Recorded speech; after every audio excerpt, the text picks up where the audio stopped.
শিল্পীমন উৎসব 2024-এ আমরা কাব্যকণ্ঠ আবৃত্তি একাডেমি পরিবার আসতে পেরে খুবই আপ্লুত। শাশ্বতী দিদি আমাদেরকে এখানে আসতে বলেছিলেন এবং শাশ্বতী দিদির কথায় এসে আমরা সত্যি এখানে এসে সমৃদ্ধ হয়েছি। এত গুণী মানুষকে একসাথে দেখে মানে এখন আমার ছোট কচি কাচারা যে কি বলবে আমি বুঝতে পারছি না। যাই হোক, উপস্থিত সুধীবৃন্দকে কাব্যকণ্ঠ আবৃত্তি একাডেমির পক্ষ থেকে জানায় আসন্ন শারদ উৎসবের আন্তরিক প্রীতি, শুভেচ্ছা এবং ভালোবাসা। বাঙালির 12 মাসে 13 পার্বণ, তার মধ্যে অন্যতম হলো বাঙালির দুর্গোৎসব। কাশবনের দোলায় দেবী পক্ষের সূচনা বাঙালির মনকে আলোড়িত করে। বাঙালির দীর্ঘ প্রতীক্ষার অবসান ঘটে মহালয়ার শুভ বন্দনাতে। শরতের মেঘ আর শিউলির গন্ধ দশভূজার আগমনকে উন্মুক্ত চিত্তে স্বাগত জানায়। এমনই আনন্দ উৎসবের আমেজ মেখে আমরা কাব্যকণ্ঠ পরিবার আজ সামিল হয়েছি শিল্পীমন উৎসবে, কথায় কবিতায় কিছুটা সময় অতিবাহিত করার জন্য। প্রথমেই সুমাইয়া সুলতানা। নমস্কার। শরৎ রবীন্দ্রনাথ ঠাকুর। এসেছে শরৎ, হিমের পরশ লিখেছে হওয়ার পরে। সকাল বেলায় ঘাসের আগায় শিশিরের রেখা ধরে। আমলকি বন কাঁপে যেন তার বুক করে দুরু দুরু। পেয়েছে খবর পাতা খসানোর সময় হয়েছে শুরু। শিউলির ডালে কুড়ি ভরে এলো টগর, ফুটিল মেলা। মালতী লতায় খোঁজ নিয়ে যায় মৌমাছি দুই বেলা। গগনে গগনে বর্ষণ শেষে মেঘেরা পেয়েছে ছাড়া। বাতাসে বাতাসে ফিরি ভেসে ভেসে নাই কোন কাজে তারা। দিঘি ভরা জল করে ঢল ঢল, নানা ফুল ধারে ধারে। কচি ধান গাছে ক্ষেত ভরে আছে, হাওয়ায় দোলা দেয় তারে। যেদিকে তাকাই সোনার আলোয় দেখি যে ছুটির ছবি। পূজার ফুলের বনে ওঠে ওই পূজার দিনের রবি। নমস্কার। নমস্কার, আমি সেনাশিস রায়। আমি আগমনী আবৃত্তি বলবো। আগমনী অপূর্ব দত্ত। আকাশ তখন ঝকঝকে নীল, আশ্বিনে ভোর বেলা।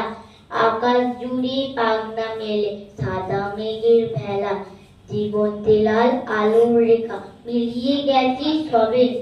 গাছের শাখা উঠলো জেগে পাখির কলর রবে। হলুদ ফোঁটা শিউলি ফুলে উঠোন গেল ভরে। তুলছে সাদা কাশ ফুলেরা প্রান্তরে প্রান্তরে। পাড়ার পুজোর মণ্ডপে যে পড়ল ঢাকের কাঠি। মেঘের ভেলায় উঠলো ভেসে মায়ের কোন মাটি। বাতাসে মার আগমনী বাজছে সারাক্ষণ। বাজলো তোমার আলোর বেনু, মাত্র রে ভুবন। নমস্কার। নমস্কার, আমি তাসমিন সুলতানা। আমি একটা কবিতা বলে শোনাবো। শিব দুর্গা দারুণ বিপদ ভবানী প্রসাদ মজুমদার। কৈলাসে আজ বলছে বড় উষ্ণায়নের ফলে। দুর্গা দেবী মরতে চলেন, তাই তো সদল বলে। যে হারে রোজ গলছে বড়, যাচ্ছে খবর পাওয়া। এভাবে আর 2-3 মাসে পুরো কৈলাস হাওয়া। চিন্তাতে তাই শিব দুর্গা ঘুমিয়ে দুচোখে। অবশেষে কোথায় যাবে ভুলোকে দুলোকে। তাই তো এবার দুর্গা দেবী পুরো দল বল নিয়ে ভাবেন সোজা হাজির হবেন কলকাতাতে গিয়ে। গণেশকে তো লক্ষ্মী সুর থাকবে ওরা সাথে, দেবাদিদেব মহাদেব রবেন ত্রিশূল হাতে। শিব থাকলে নন্দী থাকবে সবার জানা, একটা শর্তে গিয়ে মরতে অসভ্যতা মানা। হঠাৎ এসে বলেন হেসে ব্রহ্মা প্রজাপতি, উষ্ণায়নের ফলে কৈলাসের হবে না কোনো ক্ষতি। শুনে ষষ্ঠী দেব দেবীদের কাটল সবার ভয়, চেঁচিয়ে উঠে বলল সবাই জয় ব্রহ্মার জয়। নমস্কার। নমস্কার, আমার নাম শ্রেয়ানুর। অসুর পুজো কসুর খুঁজো, কবি ভবানী প্রসাদ মজুমদার। মহাদেব খুব গেলেন রেগে, টিভির খবর শুনিয়া। মরতে গিয়েই দুর্গা দেবীর হয়েছে চিকুনগুনিয়া।